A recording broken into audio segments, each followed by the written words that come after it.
Hey guys, how's it going? So today I'm going to be talking about some tips that I know, and I can show you a couple tips for either PvP, PvE, what materials you should probably save. I'm not going to make it a too long of a video. What the Cycle Frontier is, it's basically, it's Escape from Tarkov, but in space. And, you don't have to worry about getting head eyes like in Tarkov. But your PvE is obviously, it's like aliens. Little monsters that you fight and all that. What we're talking about, the first tip is obviously factions. You need to at least level 1 faction. I mean, of course you can do all 3. That's what the main is. It's not like the beta, like for some people only picked 1 just so you can go for those weapons and not have to worry about everything else. Right now I am doing Osiris, and what Osiris has is each weapon is just gonna have its own, I guess, great use to it. Flechette's a SMG, and you get that at 12. And then you have all this after level 12. And, like ICA. ICA has these weapons, and the root was really good in the beta. It was really good. So I'm wanting to know what this is like. So for like, what I'm doing is, I'm leveling up Osiris, but I am also leveling up ICA as well, but not as much as Osiris. So what you want to do is you mainly want to level all 3 up, obviously, because then you can get all the weapons and stuff. But obviously you need to do their task and their missions and stuff. Like this on the right side will be like your side jobs from them, which you can pick up. Let's say if you go over here to Korlov, he's got jobs. You just pick these up. They're not as much XP as the main campaign stuff.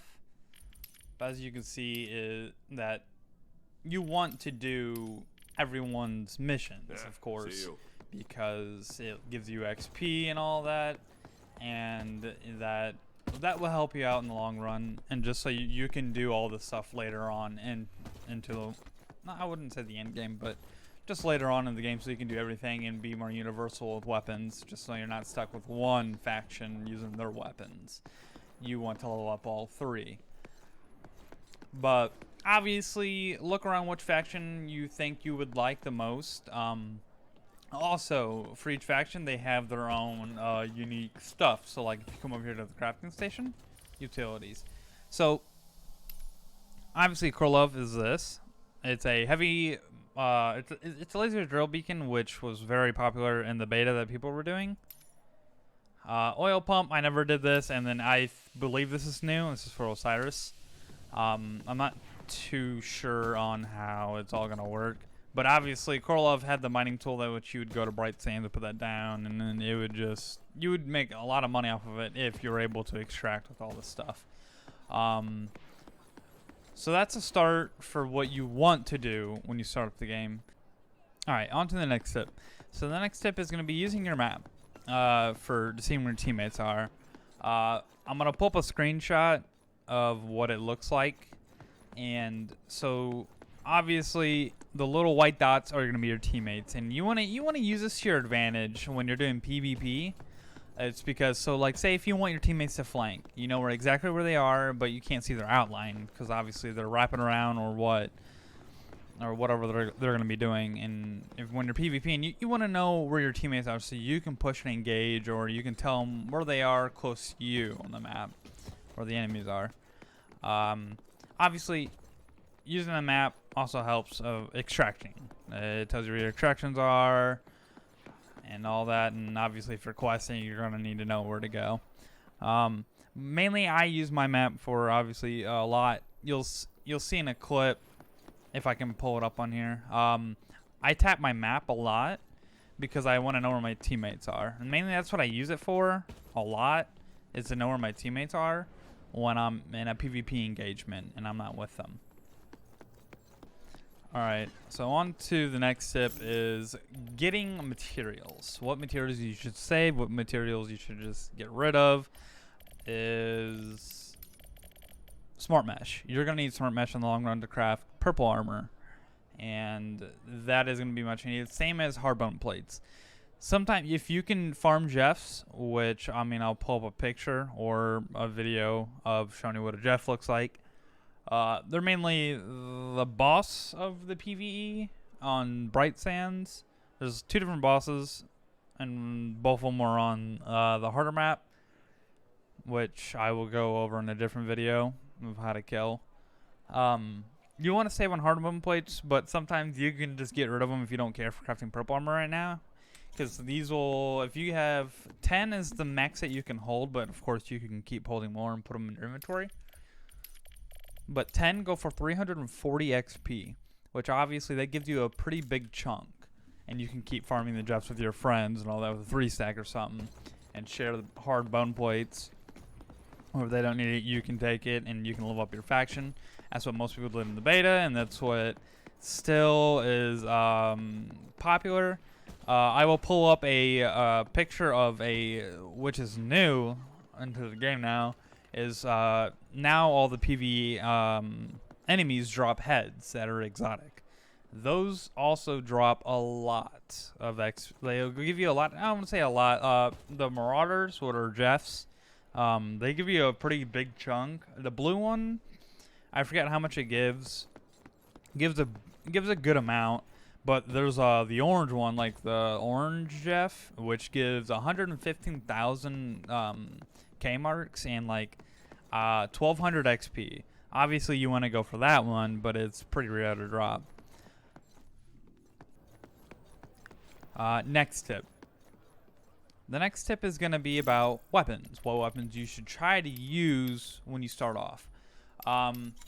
So the good weapons are obviously I think you get the mana core to start off with. I'm not too sure, but if you are not sure what to use, the AR is not bad at all. And pair it up with the bolt action just so you can get that very long range and you can tag them up for a bit. Let's say if you're playing with some people, you have a bolt action with an AR, or you can pair it with a PDW because you have that close range and you'll have the long range. But either or is fine. I'd rather go with the AR and the bolt action because it's a good combination, especially if you have the Manticore. If you can run the Manticore with the bolt action, that's great because of just that long range, being able to get a little bit of chip damage on them and start to push on them. It's very good. Once you start getting into leveling up your factions, it's all going to be personal preference because I like to be up close quarters and fight, and I'm more of an aggressive person. So right now I'm going for the flechette, and if I can get to level 18, I also use the sniper with the flechette. It's just a good combination. Something very up close, and then you also have something that's long range. It's all up to you. What you want to do. That's something you'll have to figure out. I would just like to throw that tip in there because some people will run one weapon, and you can get by that very well. And if you fight someone, you can take their weapon as well and put that in your second slot. But if you want to go in, I would suggest bringing in a sniper. A lot of people are doing that. So if you don't have your sniper and you're going against someone that does have a sniper, it's going to be a little bit harder to fight. But yes, if you can bring in a sniper with a AR, that would be perfect. Is bring nades or gas grenades. Whatever nade you can bring it. You can also bring smokes. I don't have a clip for it, but what you can do is when you're extracting, you can throw a smoke into the extraction or the ship just so it's not as so it's harder for the enemy to see you to shoot. The nades are for obviously PvP. I don't really use them on PvE stuff. I don't really know how much damage they do. But PvP, the nades come in handy so well. Let's say you hit an enemy and they're weak and they start to run back. You can throw a nade and try to catch them off guard by throwing it really far. And if they run towards that nade, you'll be able to get a kill. And nades are just really great to flushing an enemy away, getting aggressive, and they're just great in general. They're very, very good. Especially the gas grenades. Gas grenades are really good. If you know an enemy just going to sit in one spot, you can chuck a gas grenade at them. And, of course, it's a gas grenade, so it's just gonna push them back, and they won't be able to go back to that spot for I don't know how long the gas grenades last, but they last like maybe like 5 to 7 seconds, I believe, maybe even a little bit longer. But it's a very good way to flush an enemy or push them back so you can get aggressive on them. Or if you're running away from, like, say, a 3-stack and you want to get away, you can throw a gas grenade down just so they don't push exactly where you are and buy time so you can get away. Next tip is armor. So if you look, I usually just do, like, say if I need a shield, I only do shield. I don't really do restoration or tactical. I haven't really messed around with those yet. I'll have to tell you, I'll have to like let you know in a different video to see if they're really good, but I don't really use this. I just go with the normal shield. Obviously, green's not hard to craft. If you kill Striders, you get the spinal bases off them. You'll have to just loot around to find the polymatic fabricates, but it's not much. You can craft so many green armors if you can go around finding all this. Blue armors is a little different. You need Zero Systems CPUs. Oh wait, my bad. You'll need, so for blue armors, you'll need Zero Systems CPUs, and then you'll need Cloudy Velocite and Rattler skins. The Rattler skins are the spider-looking PvE things, and Zero Systems CPUs, they can be found, I don't really know where at. I find them like random spots, and it's very random because I get them in a lot of places. But Cloudy Velocite, you have to. Usually those are found in a rock material next to water, and it's like a purple. Okay, guys, that's the end of the video. I did make it a little lengthy because I wanted to just go more in depth with everything. Obviously there's other tips videos out there that are quick and simple, but I just kind of wanted to make it more in depth of everything. I will have to make another tips video to go through everything. I just didn't want to make the video super long. I'm sorry about that. I'm sorry that it's too long, but I hope you guys enjoyed. Learned a couple things from the tips. I'm still learning a few things here and there. I will make another video to go way more in depth with everything else and what to do and what to keep and all that. I'm also still learning about the game, but I hope you guys really enjoyed the video. I do stream at twitch.tv/Dwall. I don't really have a schedule, but you guys can check me out on there. And yeah, hope you guys have a good one. Please sub. I need subs.